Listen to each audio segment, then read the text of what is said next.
¿Qué tal? Ahora voy a hablar de la artrocinemática, de la articulación radiocarpiana, voy a hablar de la desviación cubital, ¿no? Entonces, esta es la muñeca, la articulación radiocarpiana. Acá he dibujado el radio, y mi cúbito. Tengo la primera fila del carpo, que viene a ser la parte cóncava, y la parte del radio va a ser la parte convexa. Luego vamos a tener la segunda fila del carpo, en donde la parte de abajo va a ser la parte cóncava, que se va a unir a la parte convexa de la primera fila. Entonces, en esta parte de acá, de la primera fila con el radio, vamos a tener la articulación radiocarpiana. Y entre la segunda fila y la primera, vamos a tener la articulación mediocarpiana. Ambas, como vemos que es cóncavo y convexo, van a cumplir la primera regla. Entonces, acá vamos a simular con estos elementos que esta de acá es mi primera fila del carpo y este de acá viene a ser mi radio y mi cúbito. Entonces vamos a reemplazar los elementos, ¿no? Este va a ser mi radio, este va a ser mi cúbito y este de acá va a ser la parte convexa de la primera línea del carpo, ¿no? Entonces, al momento que yo haga mi desviación cubital, voy a estar cumpliendo la primera regla.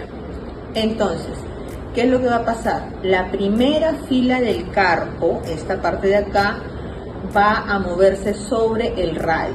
¿Cómo? Va a rodar hacia medial y deslizar hacia lateral. Como se cumple la primera regla tanto en la articulación radiocarpiana como en la articulación mediocarpiana, se va a dar lo mismo. En una desviación cubital también se va a mover la segunda fila del carpo sobre la primera fila del carpo en sentido de rodamiento hacia medial y deslizamiento lateral. Ahora, ¿cuáles son los ligamentos que se van a tensar? ¿No? Entonces, si yo hago hacia cubital, se va a tensar todos los ligamentos de esta parte de acá, que viene a ser el ligamento colateral radial, el ligamento mediocarpiano lateral, el ligamento cúbito carpiano palmar. Bueno, finalmente vamos a hablar sobre la desviación radial, ¿no? Ya habíamos hablado de la cubital, ahora vamos a hablar sobre la desviación radial. Igual tenemos la articulación radiocarpiana, que es la primera fila del carpo, se mueve sobre el radio, y la articulación mediocarpiana, donde la segunda fila del carpo se mueve sobre la primera fila. Entonces, acá va a pasar todo lo contrario que en la desviación cubital. Si el rodamiento en la desviación cubital era hacia medial, ahora vamos a tener que el rodamiento es hacia lateral. Y el deslizamiento obviamente va a ser ahora hacia medial. Los ligamentos que van a intervenir ahora son los del sentido contrario, que viene a ser el ligamento colateral cubital, el ligamento radiocarpiano palmar y el ligamento mediocarpiano medial. Muchas gracias. En la flexión tenemos la articulación radiocubital.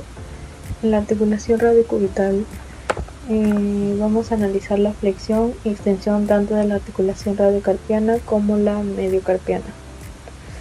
En la articulación radiocarpiana está representada por la primera fila del carpo, en donde se identifica el hueso semilunar. Es la columna, el cual va a rodar desde toda la primera fila del carpo sobre el radio. La primera fila y el radio es el espacio que existe entre ellos, es la articulación radiocarpiana. Luego en la articulación radiocarpiana, la segunda fila del carpo está representada por el hueso grande, la cual va a rodar sobre la primera fila del carpo, que está representada por el hueso semilunar, regla cóncavo-convexa. Para ambas articulaciones se cumple la primera regla. En la flexión, el sentido de macromovimiento es hacia palmar, hacia adelante. y el rodamiento hacia palmar y deslizamiento hacia dorsal. En la extensión el sentido de movimiento es hacia dorsal, rodamiento dorsal y deslizamiento palmar.